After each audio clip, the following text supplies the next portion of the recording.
Hello, my name is Jahlove Serrano, and I am from Staten Island, New York. So when I first found out I was HIV positive, and the nurse told me, Mr. Serrano, you're HIV positive, it literally went in one ear and went out of another. Funny thing about HIV and AIDS was something that you may be dealing with or experiencing, especially at a young age, you don't believe it. And I was like, you're bugging. It was because I've heard of people contracting HIV and dying from it. And to hear that I'm HIV positive, my immediate thought was like, am I gonna die from this disease? And what will my life look like now? When I was first diagnosed with HIV, I did not trust the medical community. I didn't trust myself. It took for my nurse practitioner, which I love her, she had to shake me up and say, hey, we are in a relationship, okay? So I don't know who you think you are, but we are in this together. So when your health is failing, I'm failing. And it took for that extra care for her to show me, like, I actually do care about you. I'm not only just treating your HIV diagnosis, I'm also treating you as a person in whole. But prior to that, I did not want to go to the doctor. I did not want to take my medication. I started experiencing opportunist infections, and my health was deteriorating because I wasn't at that place and space. I look at HIV more as like a mental illness versus a physical illness, because it's like, if you don't accept things here, you're not gonna wanna do things to keep this up. And once I started seeing that my body was deteriorating and I wasn't feeling my best or looking my best, I was like, okay, we need to do this. And plus, my nurse practitioner, she kind of slapped me out. It's like, take your meds. What are you doing? What are we doing? Me building the relationship with my nurse practitioner helped me be open with my friends and tell my friends about my HIV diagnosis. And once I became comfortable with my HIV diagnosis, let me tell you, I built a tribe. All of my best friends know my HIV status. Majority of my family members know my HIV status, also because I post everything on social media.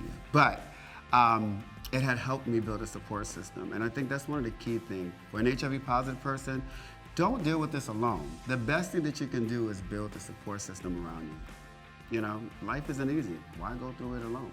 So when I told one of my best friends that was HIV positive, he was just like, Jahlove, you are going to live. It is going to be okay. I'm going to be with you every step of the way, and that you still have a best friend in me.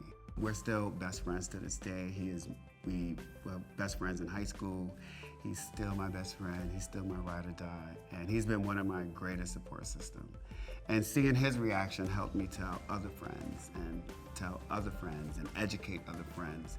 If I could go back in time and speak to my younger self when I was first diagnosed, the first thing that I would do is give him a hug.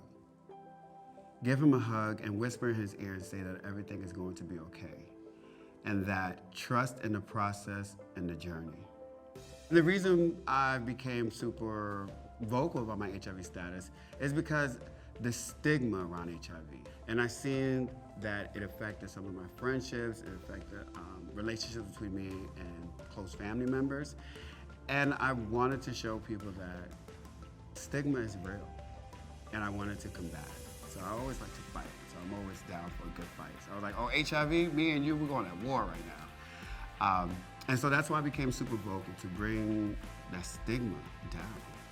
Once I told myself that I wanted to live and that my life isn't over yet, is when everything I had a 360 moment. I went back into high school, graduated high school, got myself into college.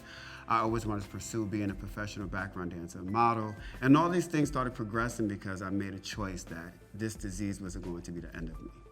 If you think of your HIV as just, oh, I gotta take medication every day, that's not gonna work. What worked for me was, besides taking my HIV medication, exercising, eating good, having healthy relationships with my friends and social media, and having a good time, just honestly incorporating all the things that I love is what helped me.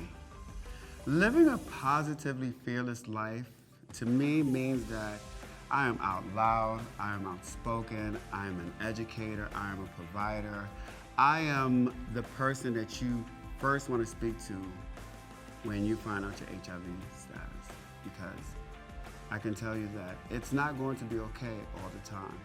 But if you have a great mindset, you'll get through this. Last advice is live your life, because I'm living my life, okay? HIV is no longer a death sentence. As long as you take your medication, you go to the doctor, you do everything to live upbeat, you're gonna be here a long time. Chad.